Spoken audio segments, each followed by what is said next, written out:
And it's no good. Well, that could be a critical miss here in a one-score game in the fourth.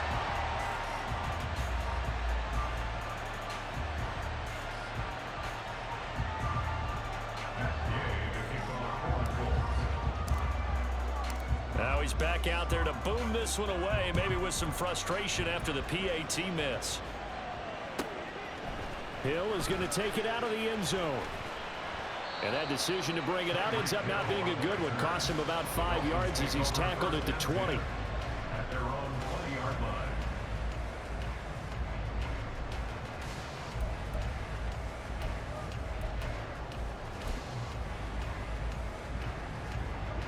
First down Miami as they get set to start the drive.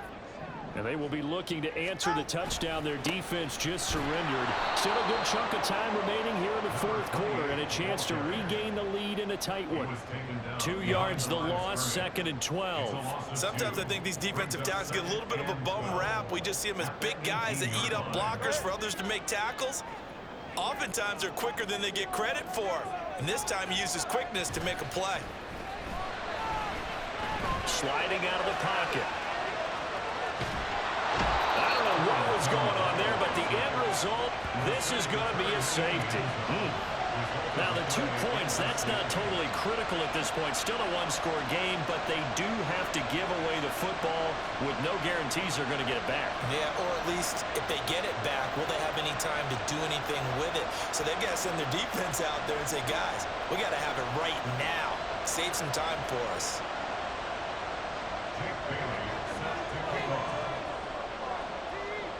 And remember, following the safety, you give the football up as well, and they free kick it from the 20 now.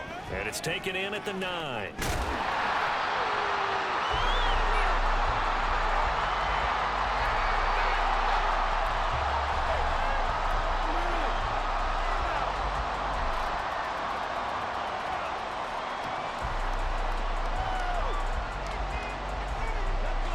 The Indy offense at the line and set to go.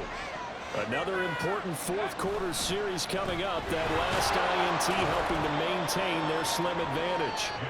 And he'll take this ahead for about 4. 2nd down coming up. And I'm guessing you'd say this is kind of the key here. Grind out some yardage, work on that clock, see if you can continue to tick it down. Definitely, you want to bleed things out at this point, right? Continue to possess the football, gain some yardage, and put the onus on the defense. Do they have to use timeouts? What are they going to do to stop you? You're taking charge. And now an audible here into something else. Now Dobbins again on 2nd down. And he takes us up to the 40-yard line before being corralled. 60 yards rushing for him now as he's carried it 13 times. Well, it is our business to analyze what we saw out there. And on that play, I saw a defense staying in base, not taking a chance, not blitzing in a situation where they absolutely need the football back. That's either a case of overthinking it or not thinking it through. If you do blitz, do you have to be careful about where you're coming from, or are you just coming from all angles? You have to be careful about where you're coming from, obviously. But at this stage, you have to take a few chances as well.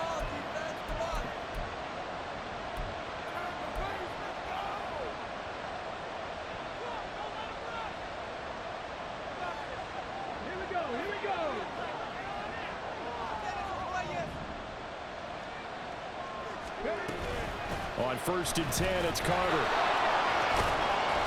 And he takes this up right near the 45-yard line. Give him 5 on the carry there, and it'll be 2nd down. At this stage of the game, with the score where it is, the key here is stay in bounds, and he did just that. Not by a huge margin, but he stayed in. And those come up in what we like to call winning edge meetings. The things that you have to do.